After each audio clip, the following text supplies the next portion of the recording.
हो गया। देखिए आज हम कॉपर का निष्कर्षण हम देखेंगे।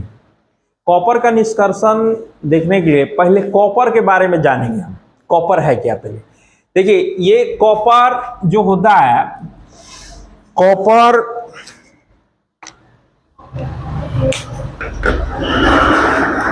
ये कॉपर जो है आपका, इसका संकेत जो होता है symbol, symbol of copper.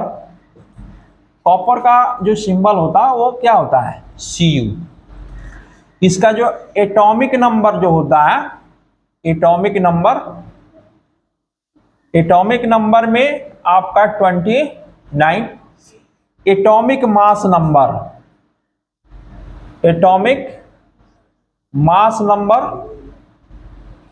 Atomic mass number जो होता है वो होता है 63।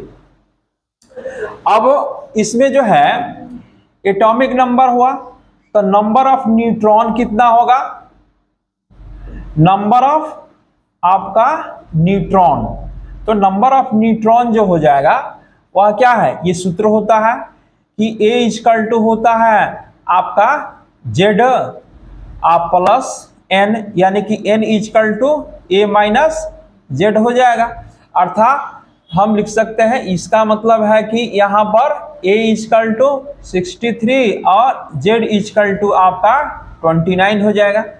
तो यह इसमें से हम क्या करेंगे, यानी 63 में से हम 29 को घटा देंगे तो कितना हो जाएगा आपका, 13 में से 9 जो है माइनस हो जाएगा तो ये 4 हो जाएगा।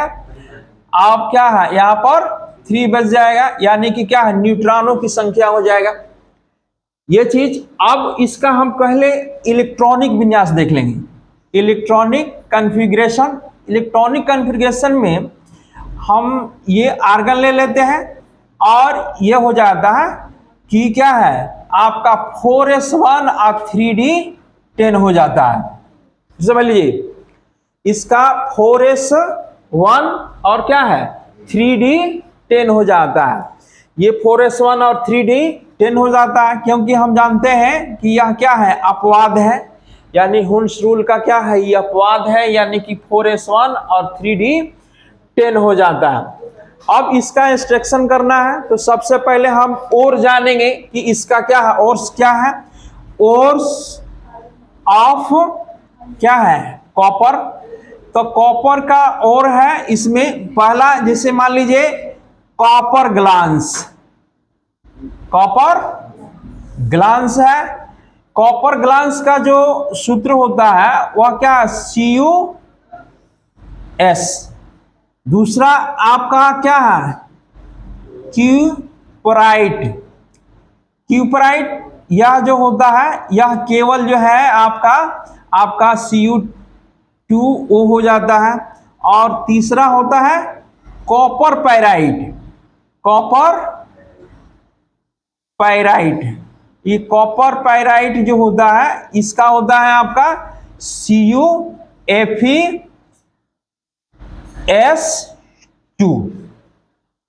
CuFeS2 इसमें पूछा जाता है कभी कभी कि क्या है, कॉपर का जो अयस्क है इसमें सबसे महत्वपूर्ण अयस्क का नाम बतावें, सबसे महत्वपूर्ण जो है अयस्क का नाम बतावें। तो सबसे महत्वपूर्ण जो अयस्क है तो वो क्या है, कॉपर पैराइट है। फिर समझिए कॉपर पैराइट है, ये सबसे महत्वपूर्ण जो अयस्क है वह कॉपर पैराइट है। और सबसे अधिक जो कॉपर की जो मात्रा होती है वह किस में, वह क्या है आपका कॉपर पैराइट में होती है। अब थोड़ा सा ध्यान रखेंगे कि ये जो दिया हुआ है कि कॉपर ग्लांस, आपका कॉपर क्यूपराइट, कॉपर पैराइट, ये जो है मान लीजिए कि इससे भी इसका निष्कर्षण किया जा सकता है, इससे भी इसका निष्कर्षण किया जा सकता है और इससे भी इसका निष्कर्षण किया जा सकता है। लेकिन हम जानते हैं कि ये सल्फाइड अयस्क है तो सल्फाइड अयस्क का पहले सांद्रण करना पड़ता है। तो सांद्रण कैसे करेंगे, फेन प्लावन विधि द्वारा। बताए हैं कि फेन प्लावन विधि क्या है, कि फेन प्लावन विधि द्वारा सांद्रित अयस्क, यानी कि क्या है, इसको सबसे पहले क्रिया क्या करते हैं कि इसको क्या है चूर्ण बना लेते हैं, चूर्ण बनाकर और क्या है वसा या तेल में जो है उसको क्या करते हैं एक टब में रखकर उसमें झाग उत्पन्न करते हैं, झाग उत्पन्न करके और क्या ऊपर से झाग जो है ऐश सहित उसको निकाल लेते हैं, सुखा लेते हैं, तो वह क्या है फेन प्लावन विधि से इसको हम क्या है सांद्रित कर लेते हैं। अब सांद्रित जो ऐश्क है उस सांद्रित ऐश्क को क्या है उसमें उपस्थित जो है सल्फर होते हैं, तो सल्फर को हमको अलग करना है। तो सल्फर को अलग करने के लिए सबसे पहले जारण की क्रिया रोस्टिंग जिसको बोलते हैं, क्या करते हैं रोस्टिंग करते हैं। तो रोस्टिंग कैसे करते हैं, तो रोस्टिंग देखिए कभी भी रोस्टिंग करने के लिए यह बात हमेशा ध्यान रखें कि कभी भी रोस्टिंग करने के लिए उस नीचे से जरूर एयर प्रोवाइड करेंगे, क्योंकि जब नीचे से एयर को हम क्या है एयर का फ्लो देंगे तो उसमें जो सल्फर जैसे तत्व होंगे वह ऑक्सीजन से क्रिया करके सल्फर डाइऑक्साइड बना लेंगे। तो सल्फर डाइऑक्साइड बना लेंगे, जैसे मान लीजिए कि आपका यह जिससे मान लीजिए कि हमको क्या है ये कॉपर पाइराइड से इसका निष्कर्षण करना है, तो कॉपर पाइराइड है तो कॉपर पाइराइड का आप सूत्र जानते ही हैं कि CuFeS2 हो गया, ये कॉपर पाइराइड का सूत्र है। तो जब हम क्या करेंगे कि कॉपर पाइराइड है और इसमें जब जारण की क्रिया करेंगे रोस्टिंग की क्रिया करेंगे तो यह ऑक्सीजन से क्रिया करेगा, ऑक्सीजन से क्रिया करेगा, क्योंकि क्या नीचे से क्या करते हैं ऑक्सीजन को प्रवाहित करते हैं। तो ऑक्सीजन को प्रवाहित करते हैं, देखिए इसमें कॉपर भी है और आयरन भी है, यहां पर कॉपर भी है आयरन भी है। तो यह सबसे पहले वो क्रिया करेगा कि सल्फर डाइऑक्साइड बना देगा। ये गैसीय अवस्था में है, वो क्या है ऊपर उड़ जाए, तीर का निशान बता रहा है कि क्या है गैस है, यानी कि ये क्या है ऊपर उड़ जाएगा। अब इसमें जो बाकी तत्व बचेगा यह जो है फिर यह जो है कीप्रस सल्फाइड बना देगा, कीप्रस सल्फाइड बना देगा और यह जो है FeS बना देगा। देखिए यानी कि क्या है FeS बना दिया, यानी कि यह जो है आपका कॉपर पाइराइड है ऑक्सीजन से क्रिया किया क्या है तो सल्फर डाइऑक्साइड बना दिया, और क्या है कीप्रस सल्फाइड और क्या है आपका फेरस सल्फाइड बना दिया। ये दो पार्ट में बन गया कि क्या है कीप्रस सल्फाइड और फेरस सल्फाइड बन गया। अब क्या होता है कि यह जो ऑक्सीजन है यहां पर Fe जो है FeS और फिर ऑक्सीजन क्रिया करता है तो यहां फिर सल्फर डाइऑक्साइड बना देता है और FeO बना देता है, FeO बना देता है, सल्फर डाइऑक्साइड बना देता है और क्या है FeO बना देता है, ऑक्सीजन से क्रिया करता है। अब यह जो क्रिया होती है यह अब बत्तिया भट्ठी में होती है, तो यह जो है क्रिया यानी कि सल्फर डाइऑक्साइड FeO बना देता है। अब ये भी जानते हैं कि जो ऐश्क है इसके साथ सिलिका है, कुछ सिलिका की मात्रा है, तो सिलिका की मात्रा है तो ये क्या करता है यह FeO क्या करता है सिलिका से क्रिया कर लेता है और क्या है सिलिका यानी कि SiO2 से क्रिया करेगा और क्या है FeSiO3 बना देगा, मतलब क्या है फेरस सिलिकेट बना देगा।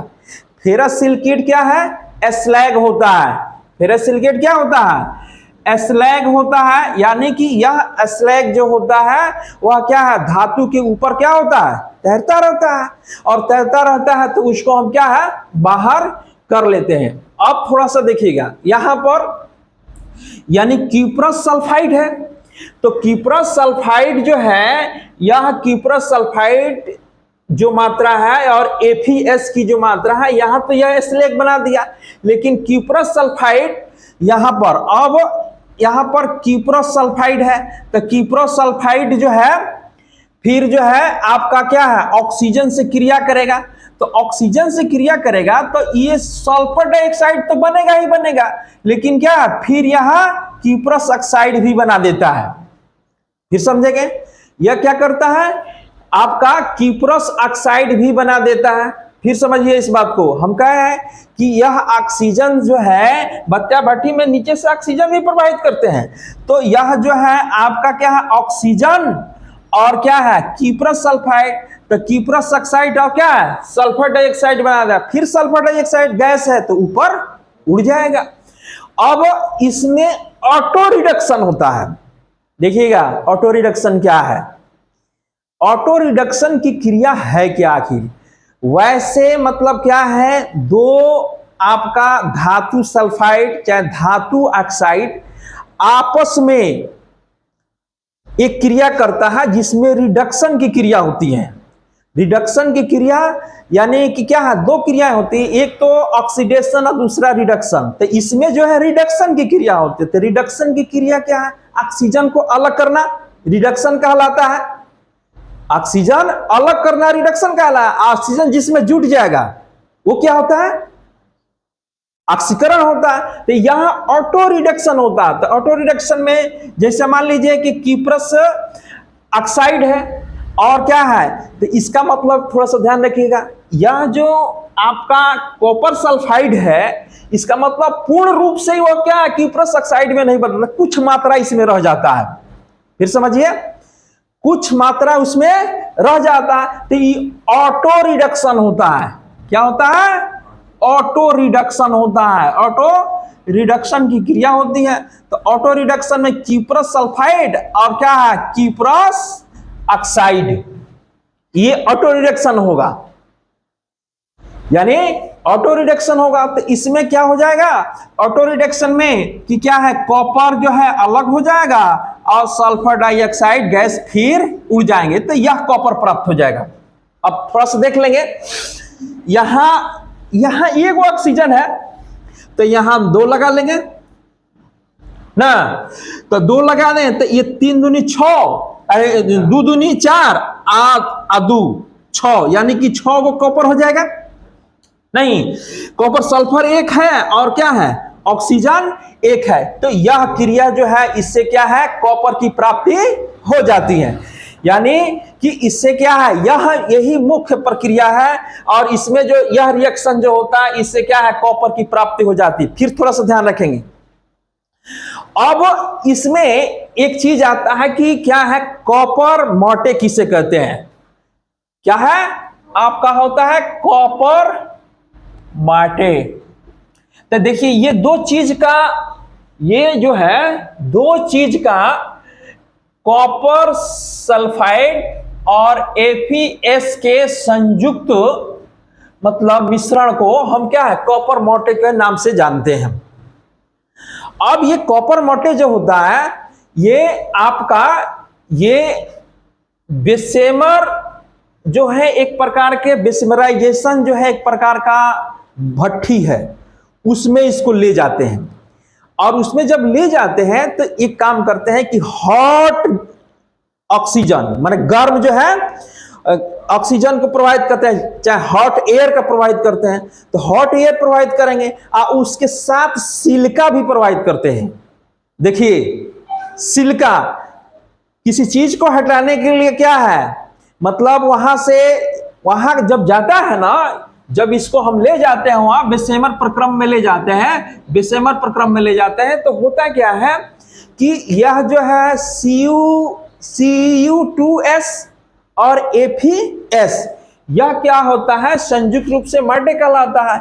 इसको बेसेमर जो है भट्ठी में ले जाते हैं। वह क्या है, जैसे आप लोग देखे होंगे कि ढलैया जो होता है, जो मशीन जो ढलैया होता है उसमें एक रचना लगा होता है कि ऐसे ऐसे घुमा देते हैं तो वह क्या है, हाँ घूम कर क्या है उसका जो है उसमें मटेरियल है वो बाहर चला जाता है, चाहे क्या है वर्कर होता है उसमें सामान लाकर उसमें जो जैसे मान लीजिए कि गिट्टी हुआ, बालू हुआ, सीमेंट हुआ रख देता है तो उसको क्या है मिक्सर कर देता है। ठीक उसी प्रकार बेसेमर जो है क्या है एक प्रकार की भट्ठी होता है। नीचे से हम क्या करते हैं उसमें जो है हीट करते हैं और नीचे से ही क्या है हॉट एयर को प्रोवाइड करते हैं, मतलब गर्म जो है क्या है वायु को प्रोवाइड करते हैं और सिलिका प्रोवाइड करते हैं। तो वही सिलिका क्या करता है, एफीओ से क्रिया कर क्या है स्लैग बना देता है। माने सिलिका क्या है एफीओ को अलग करने के लिए क्या करते हैं, सिलिका प्रवाहित करते हैं।